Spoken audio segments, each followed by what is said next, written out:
War had been ravaging the East since 1937 and Japan's invasion of China. It reached Europe on the 1st of September 1939 with Germany's invasion of Poland. It became global on the 7th of December 1941 when Japanese aircraft attacked the American naval base at Pearl Harbor. It touched every continent and lasted for 6 years. It cost more than $4 trillion in today's values and took the lives of millions of men, women and children. It ended with a new weapon for a new age. The Second World War was the greatest of all man-made events. And these men are part of its history. They are eyewitnesses to the triumphs and tragedies of the war wherever it was fought. Their testimony is an element in the story of how our world was made. By those who could pay, and those who could no longer meet the price of empire.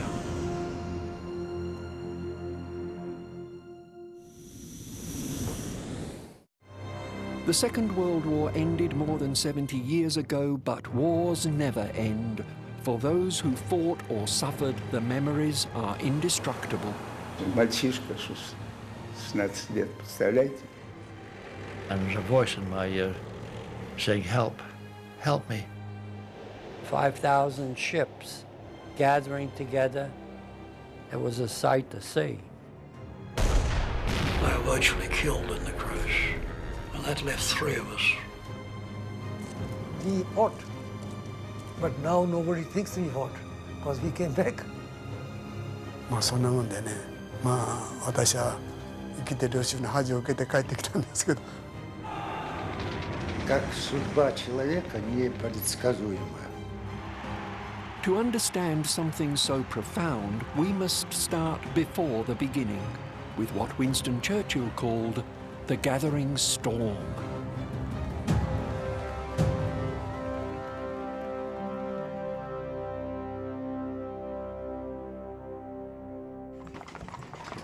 On the 22nd day of the 20th century, there was a death in the family.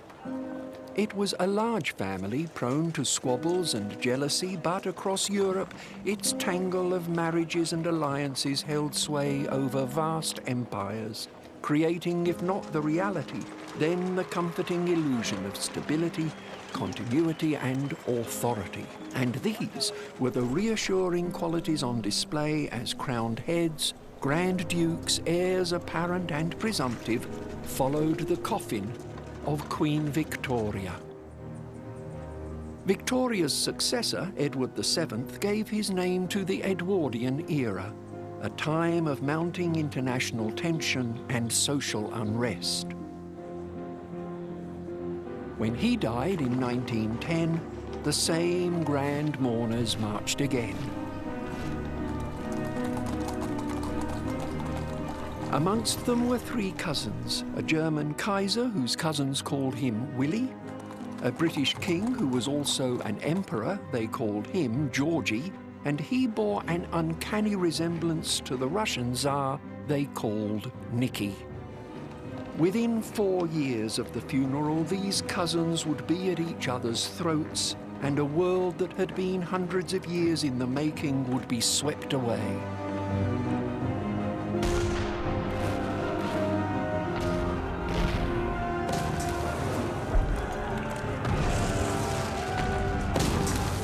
Cousins, only Georgie kept his crown. The idea of dynasties had taken a terrible mauling, but as we shall see, the idea of empire could still seduce.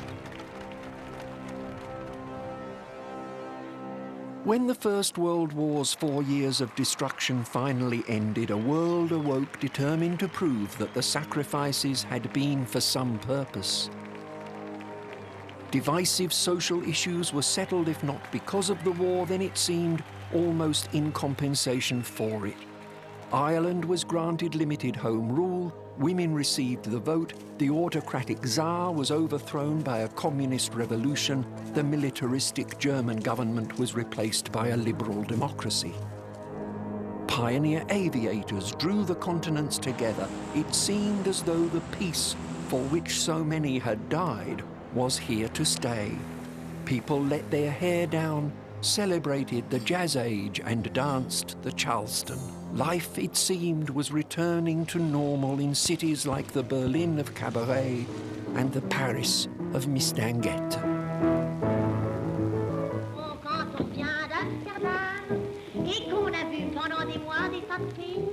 The talkies came to your local cinema, the jazz singer, Jolson, and more stars than there are in the heavens, Metro-Goldwyn-Mayer said.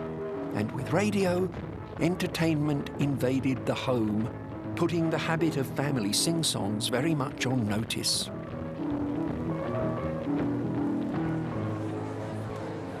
Been an ancient tradition of the British monarchy that the new sovereign should send a written message to his peoples. Science has made it possible for me to make that written message more personal and to speak to you all over the radio.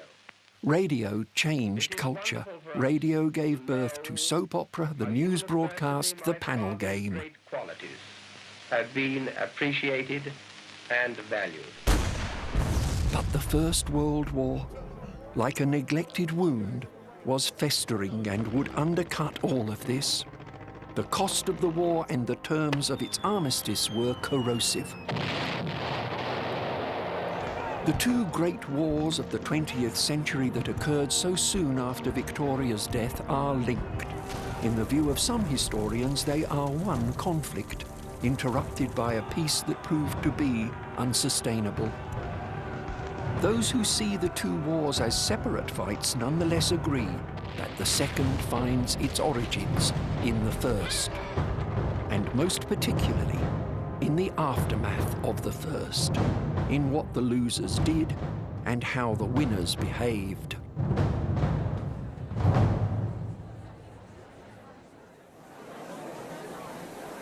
One of the great monuments to power in Europe is the Palace of Versailles.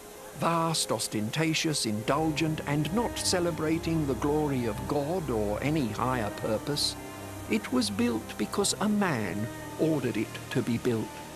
He was the King of France. Such a show of absolute power made a fitting setting for the peace treaty that ended the Great War. For here, the winners paraded their power in a way that made a durable peace most unlikely. The winners, fatally, decided who should be party to their talks. Soviet Russia was not invited, and the losers, although the war had ended without a single enemy boot setting foot on their soil, had the settlement presented to them for their non-negotiable signature. That settlement, proclaiming German actions as having been the sole cause of the war, delivered three types of humiliation: military, economic, and territorial. Militarily, Germany was to be allowed no air force, no tanks, no submarines, and an army restricted to 100,000 troops. Economically, it was, through reparations, to repay to the victorious Allies what they calculated as having been the full cost of the war. And territorially, the map of the world was redrawn. Germany lost its overseas empire, 12% of its population, and 13% of its European territory. The Versailles settlement, by redrawing the map of Europe, also dismantled the old empire of the Habsburgs. By treaties, marriages, and conquests, the Habsburgs had grown to dominate Central Europe. The main seat of power for the Habsburg Empire was the imperial capital, Vienna. From there, Habsburg rule extended south into the Balkans and north into Central Europe. It encompassed many nationalities, languages, and religions. It was an empire whose instability was a major contributor to the three wars of the 20th century: the First World War, the Second World War, and the Cold War. What the peacemakers of Versailles did about the Habsburg Empire in the war's aftermath made further conflict almost inevitable. Austria-Hungary was stripped of its imperial realm. Its Balkan lands became Yugoslavia, and in Central Europe, new countries were created or re-established. Czechoslovakia, Hungary, Poland and the Balkan states. Countries that relied for their survival on the goodwill of stronger neighbours.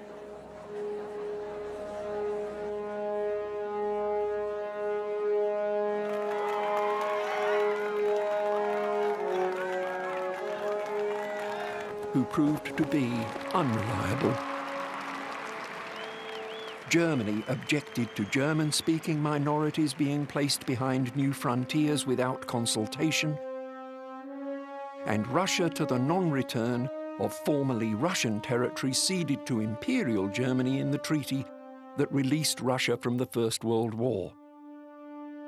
Versailles was, said the abdicated Kaiser living in exile, a peace to end all peace. Germany would make the first move to redress what she saw as injustices, the first move towards the establishment of a greater Germany. Große Deutschland, a union of those German-speaking peoples. The first significant move did not involve reclaiming lost territory. It did finally wipe from the map the empire that had been part of Europe since the 13th century. Germany absorbed Austria in the Anschluss of 1938. In a referendum following the annexation, 99% of Austrians approved of being part of Große Deutschland. Germany next turned its attention to significant German-speaking minorities elsewhere. Firstly, to those in the Sudeten area of Czechoslovakia. Poland would follow, and the Second World War would follow that. But for that climax to be reached, other things through the decades of the 20s and 30s had to happen. The Jazz Age had to be extinguished by the Great Depression, which would in turn usher in the rise of the dictators.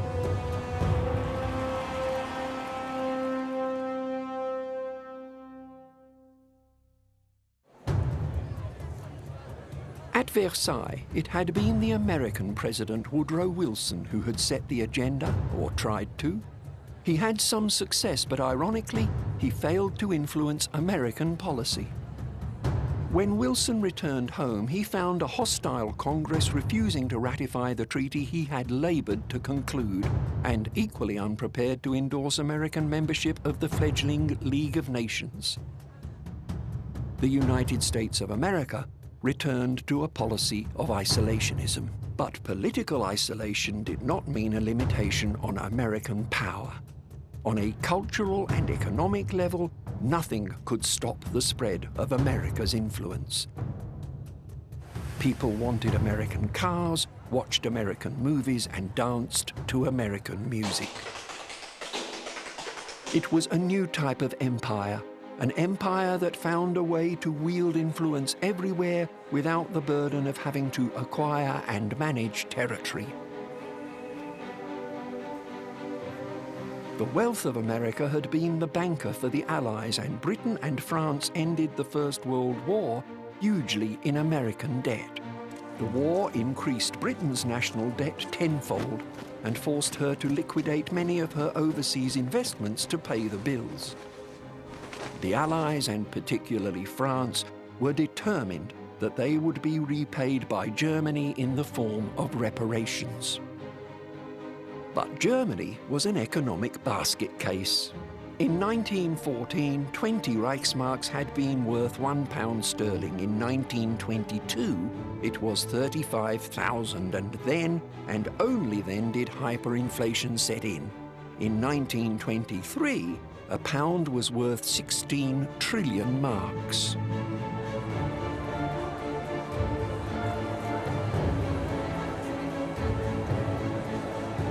The US stepped in. and the Davis Plan stabilized the German economy, allowing Germany to borrow money from America.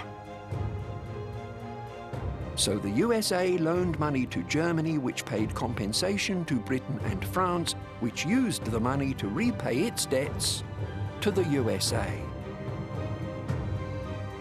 This was not the only form of financial recklessness which, at a time when the global economy had no overseeing agency like the World Bank or IMF, was sowing the seeds of disaster. But it was one. By 1929, US banks had loaned Germany $100 billion in today's values, $8.5 billion in real terms. In 1929, the stock market crashed, wiping $10 billion off the value of the market, more than the total cost to America of the war and more than the real value of her loans to Germany.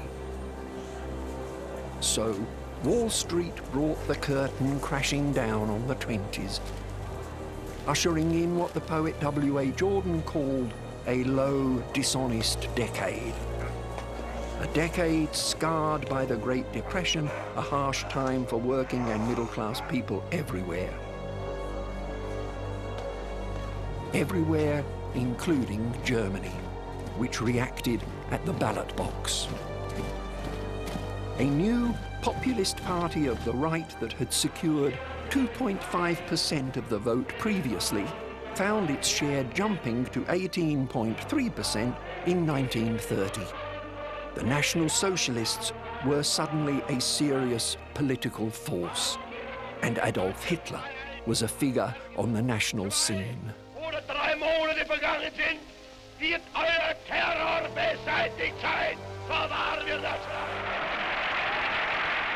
The post-First World War period in the defeated nations, the depression in every country, constituted a sort of certainty vacuum.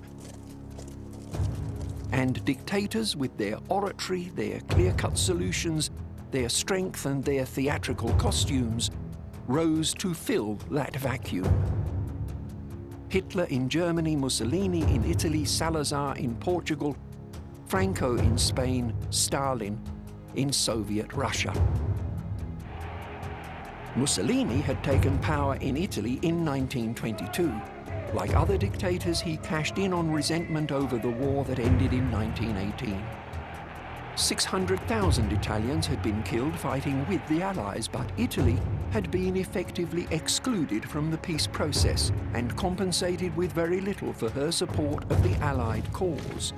A strong man promised to place her in the front rank of nations, to make the Mediterranean Mare Nostrum, our sea, and to win an empire which, if not quite a new Roman Empire, would be in that tradition.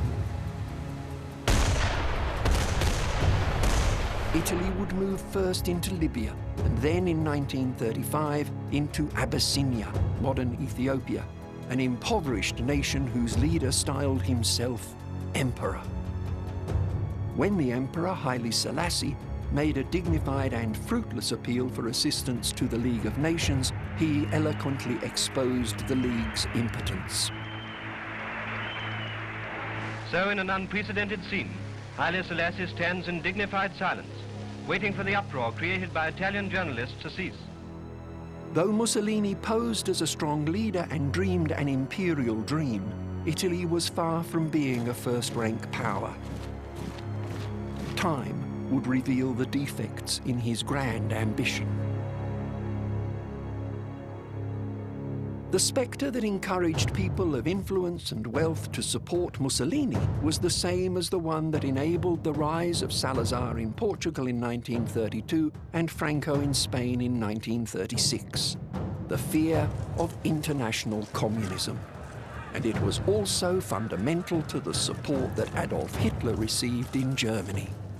By the early 1920s, the Bolshevik grip on power was unchallenged. The communist state, which would take the name Union of Soviet Socialist Republics in 1922, seemed to prove the worst fears of established regime everywhere, that it was possible for the people to rise up, grab power, take over the means of production, and turn the idea of property on its head. The rise of the right-wing dictators was, as much as anything else, the rise of forces whose appeal was to conservative values, patriotism and nationalism, turning resentment away from internal enemies, the bosses or the aristocrats, outward to those who threatened something called our way of life.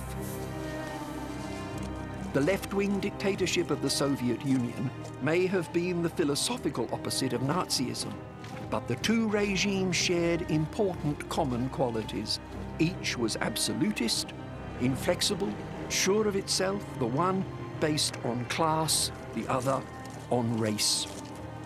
And each was totalitarian, seeking to extend the business of government into the totality of society: education, welfare, health, industry, agriculture, transport, the economy, culture. At their peak, Hitler and Stalin were the two most powerful individuals of the 20th century. Of the two, it was Hitler who set a course that changed Europe and the world. It was Hitler who led the world into war with an agenda, identifying the enemy, the program, the objective that never changed. Hitler never doubted. He set his credo down in Mein Kampf, or rather, he dictated My Struggle to Rudolf Hess in 1923, and the day before he died in the bunker in Berlin in 1945, he wrote his last testament. Its final words are these: "But before everything else, I call upon the leadership of the nation and those who follow it to observe the racial laws most carefully, to fight mercilessly against the poisoners of all the peoples of the world.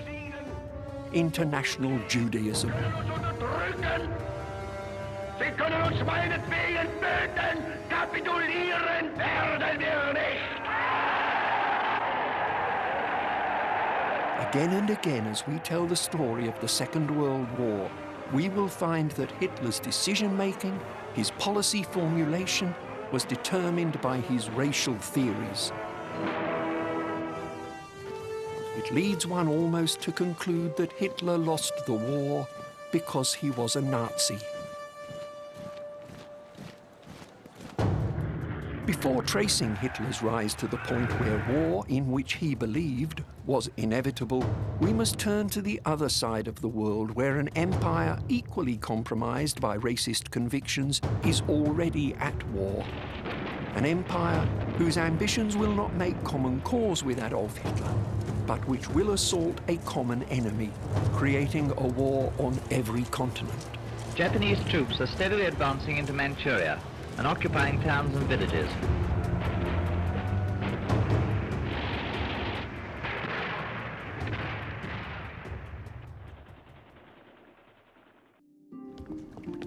Japan had left the peace treaty deliberations of Versailles with resentments and disappointments to match those of any other nation.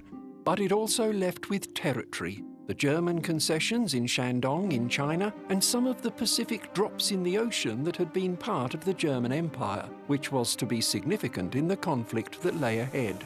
Japan's resentment arose chiefly from the peace conference's failure to endorse the racial equality clause that she had proposed. The objections were led by Australia's Prime Minister Billy Hughes. He feared that formally adopting such an idea would make impossible administration of the White Australia policy, which enshrined in Australian law the exclusion of non-white, particularly Japanese migrants from his sparsely populated country. For Japan, which was not sparsely populated, the solution to its shortage of space and even more critical shortage of resources had to be the acquisition of territory, one way or another. The empire had started to expand in the 19th century. Okinawa, Taiwan, then called Formosa, and Korea had been occupied, and in 1931, Japanese forces already in China had invaded the province of Manchuria. それ以前にね、満州行くといういわゆる大陸行って日本の力を伸ばすと、戦争に参加して働くんだという気は前から持って志願はしてました、その時は。これでとにかく大陸行ったんですからね。かわいそうにかわいそうにってね、みんな村の人が泣いたけど、私別にかわいそうなんて思いやしねえんだ。ああ、これで明日からまた国のためにできるなと思って喜んでたんです。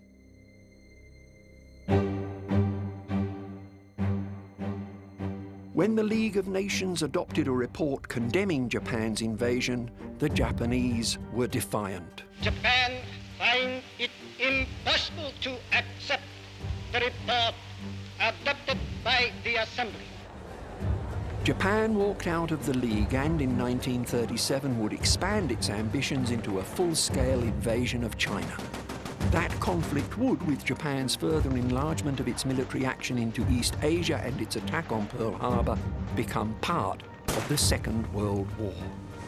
Through all these years of imperial expansion, the only constant in terms of Japan's leadership was the Emperor Hirohito, who had ascended to the throne in 1926 when, as was the custom, a name had been chosen for the era over which he would reign.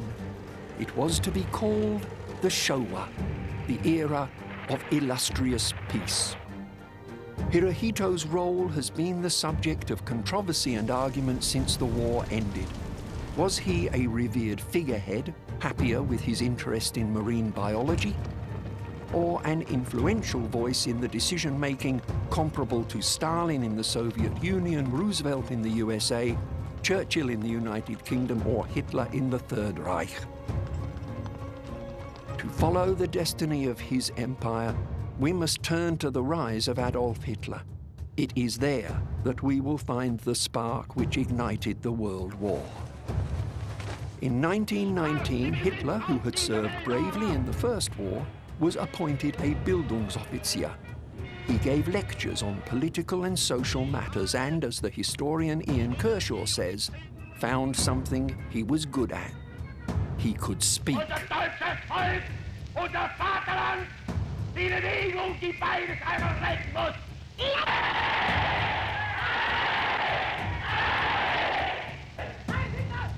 Hitler joined the German Workers' Party, where he enlisted in the Sturmabteilung, Storm Force, the SA or Brown Shirts, the party's street-fighting force. By 1920, the shell of the Nazi Party had been formed, and it was street fighting against Bolshevism and just as much against the idea that Germany had lost the war. To Hitler, one of the supposedly undefeated army, the First World War had been lost because the German soldier had been stabbed in the back. He had, in other words, been betrayed by traitors at home. It was a myth, but it gained traction. It was a myth that could never have flourished had the Allies declined to accept an armistice, had they instead marched on Berlin to ensure the total collapse and unconditional surrender of their enemy.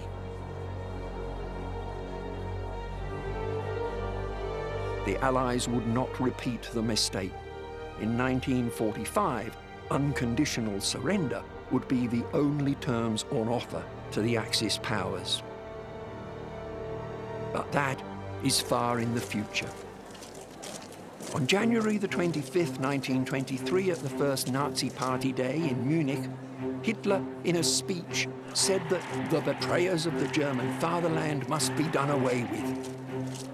Referring to those who signed the armistice, he shouted, "Down with the perpetrators of the November crime." He called the peace treaty a diktat. He called it in speech after speech, the Schandvertrag, the shameful treaty. Sie mögen ein Diktat als Diktat uns aufoktroyieren. In 1923, Hitler, the unsuccessful orchestrator of a farcically underpowered attempt to seize government, the Beer Hall Putsch, was imprisoned. But turbulent people match well to turbulent times, and in the presidential election of March 1932, Hitler would lose to Hindenburg in a runoff, receiving 37% of the vote. Hindenburg, in recognition of Hitler's high level of popular support, appointed him Chancellor on January the 30th, 1933. A month after Hitler took office, the German parliament building, the Reichstag, was burned down. But who lit the fuse? A young Dutch communist named Marinus van der Lubbe was arrested, tried, convicted and executed without saying much.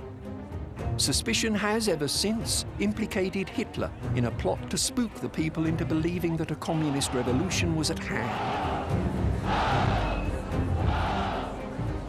The climate created allowed him to arrest and imprison his opponents and suspend parliamentary democracy.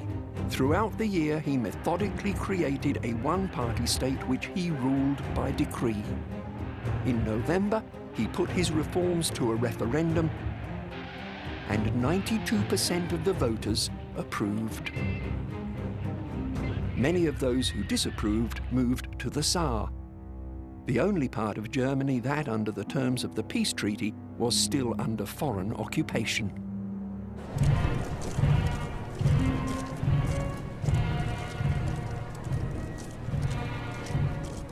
In a further referendum in November 1934, following the death of Hindenburg, the German people were asked if they approved of Hitler combining the roles of president and chancellor and becoming Führer.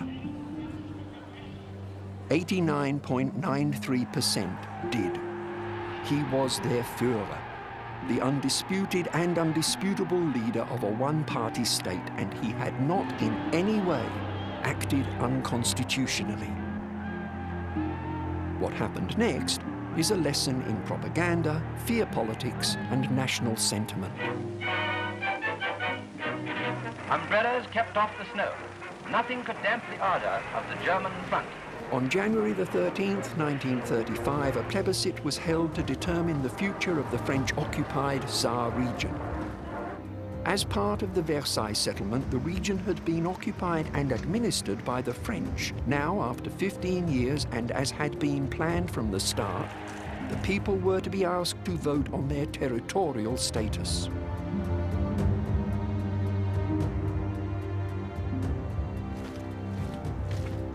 Hitler instructed his Minister for Propaganda, Joseph Goebbels, to deliver an intensive campaign promoting the virtues of union with the Reich. In this, he was supported by the local Catholic Church. 98% of the electorate turned out to vote. 0.4% voted to join the French Republic. Less than 9% favoured retaining the status quo. 90.8% voted in favour of being fully incorporated into the one-party dictatorship of Nazi Germany. Underestimating the ambition and political skill of Adolf Hitler was ill-advised. It was a mistake that Winston Churchill was guilty of making. Time after time in the House of Commons, Churchill referred to Corporal Hitler. In his 1935 book of essays, Great Contemporaries, Churchill had characterized the German leader as the former corporal. Churchill, the son of a lord and descendant of the aristocratic Duke of Marlborough, could barely conceal his astonishment that a non-commissioned officer from lowly beginnings should rise to the heights. Churchill was in many ways a relic of the Victorian age. At the Cairo Conference in 1943, Lord Moran, his personal physician, noted the difference in attitude between the British and American leaders towards Chiang Kai-shek. To President Roosevelt, he observed, "China means 400 million people who are going to count in the world of tomorrow. But Winston," Moran said, "thinks only of the colour of their skin." Remembered and revered as a war leader, Churchill, had not destiny been kind to him, might have been less favourably recalled. It was, above all else, his determined opposition to granting self-governing dominion status to India that put Churchill out of step with his party.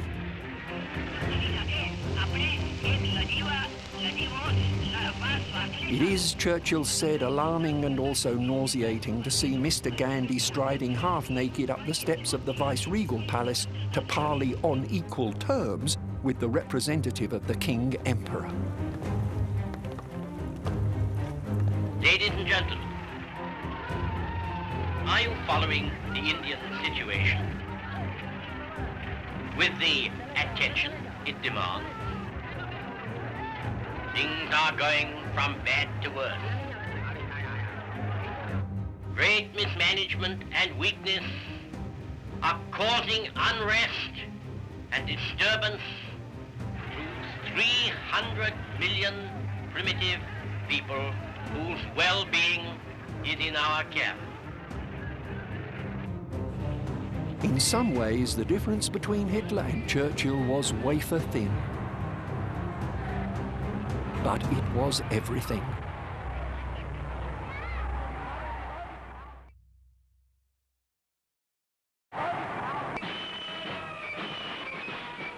In 1935, buoyed by the support of the German people in referenda on his rule and in the plebiscite about the Saar region, Hitler put into law a set of statutes that would come to stand for the most extreme part of Nazi philosophy, the Nuremberg Laws.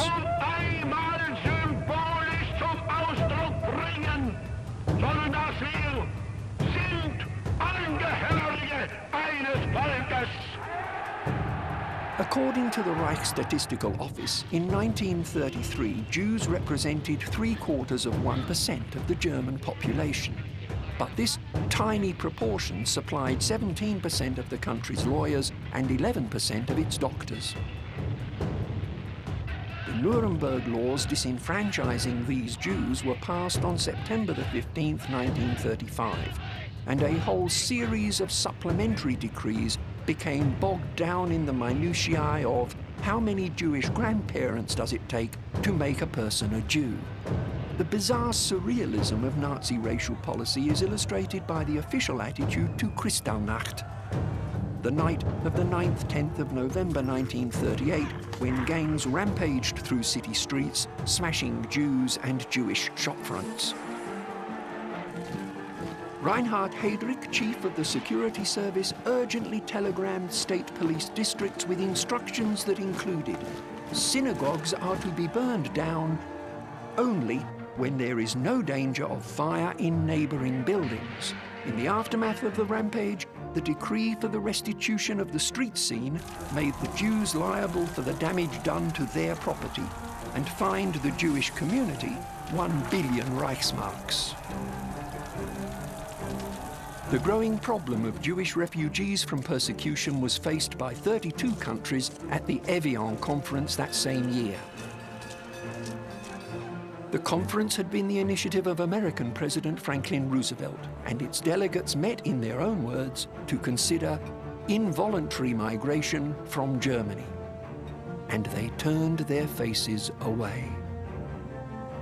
The Australian delegate, Sir Thomas White, was typical. Australia did not have a racial problem, he proclaimed, and we are not desirous of importing one.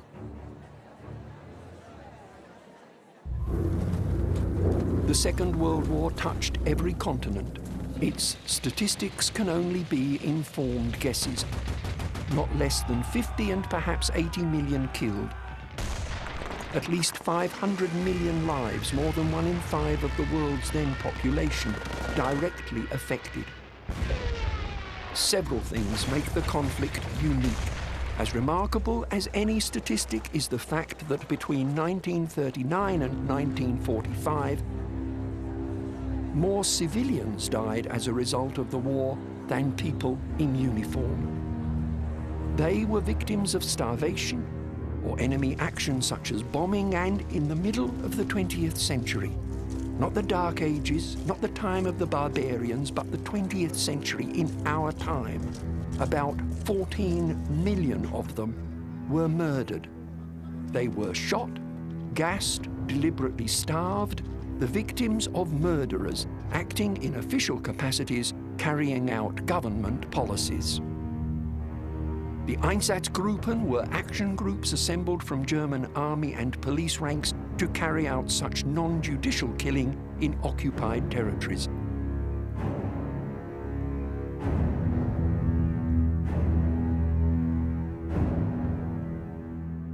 But before they began the war of extermination on which Hitler insisted, Stalin had killed millions, and in the East, the Imperial Japanese Army was earning a reputation from which it would never recover.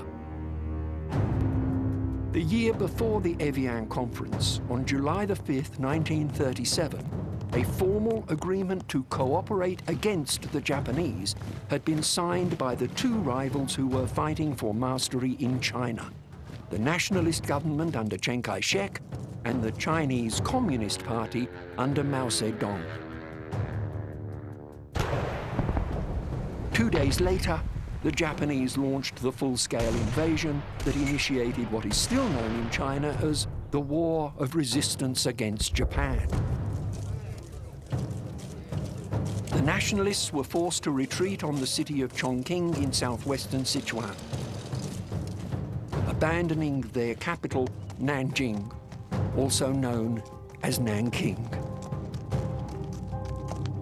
Nanking was occupied by the Japanese with notoriously barbaric consequences for 6 weeks, without interference and possibly with official encouragement. Troops of all ranks roamed the streets, killing and raping at will. Of the Chinese, Lieutenant Colonel Ryukichi Tanaka, the director of the Japanese Secret Service in Shanghai, said, "We can do anything to such creatures." History would shortly show that you cannot build and keep an empire with beliefs like those of Colonel Tanaka.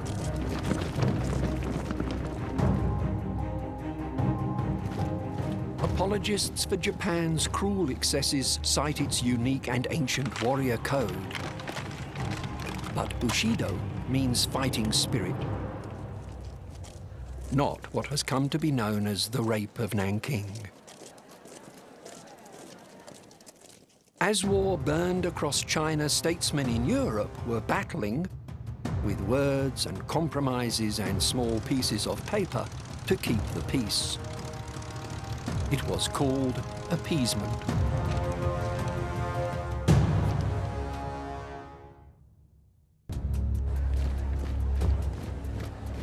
Many in Great Britain had sympathy for Germany's grievances, if not for her politics. They could see that the peace settlement had displaced millions of Germans, stripped Germany of historical territory, and forced her to make payments that were not altogether fair. And the British did like to believe that they knew a thing or two about fair play. So the starting point of appeasement was not making a pact with the devil.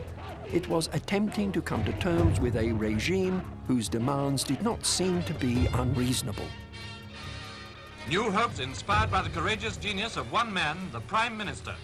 Whatever the outcome of his meeting with Hitler, the world will know that Britain has left nothing undone which might save peace. But Hitler's demands were, of course, completely unreasonable.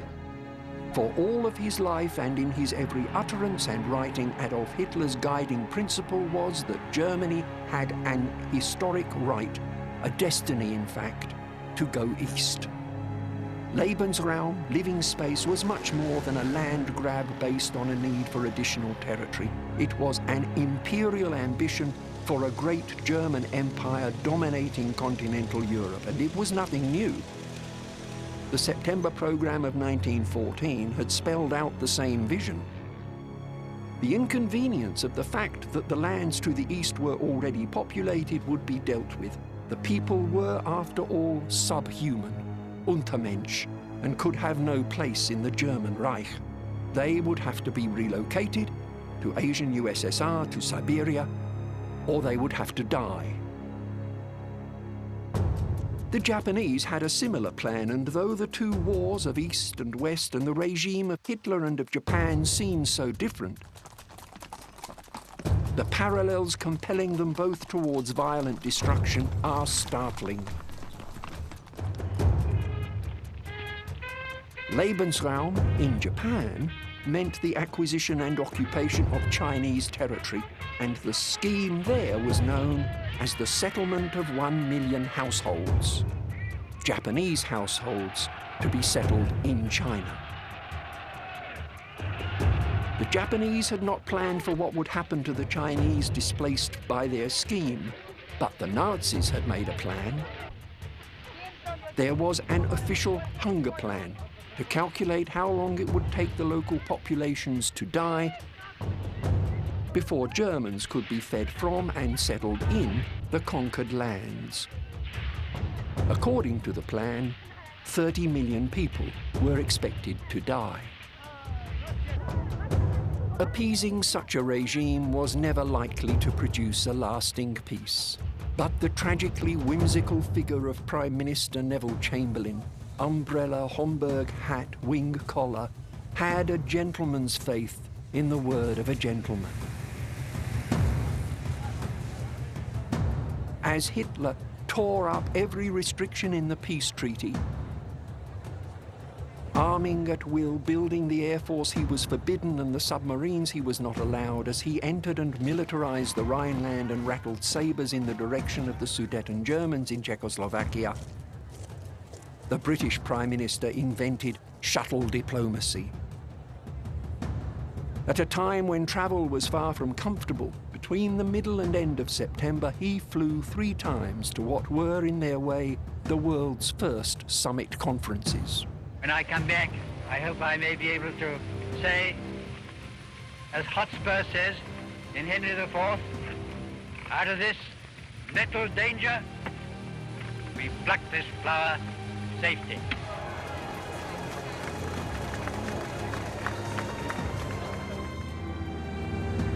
Finally, in Munich on September the 30th, 1938, an agreement was signed. On Hitler's agenda, the only item on the agenda, was Czechoslovakia. Chamberlain had set out his stall in a radio broadcast saying of Czechoslovakia how horrible, fantastic, incredible it is that we should be digging trenches and trying on gas masks here because of a quarrel in a faraway country between people of whom we know nothing. Chamberlain sacrificed Czechoslovakia, which was annexed by Germany on the 21st of October.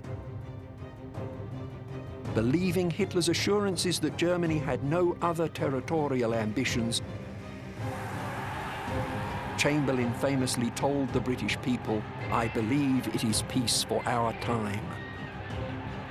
But peace for our time lasted for no time at all.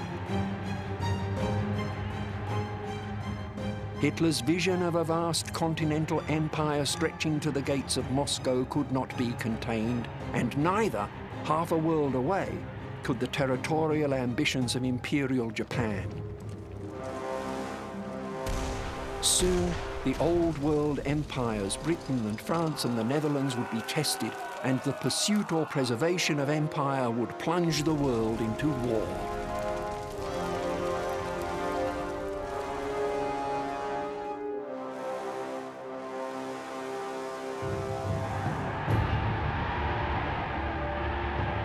In the next episode of The Price of Empire, Adolf Hitler launches the invasion of Poland.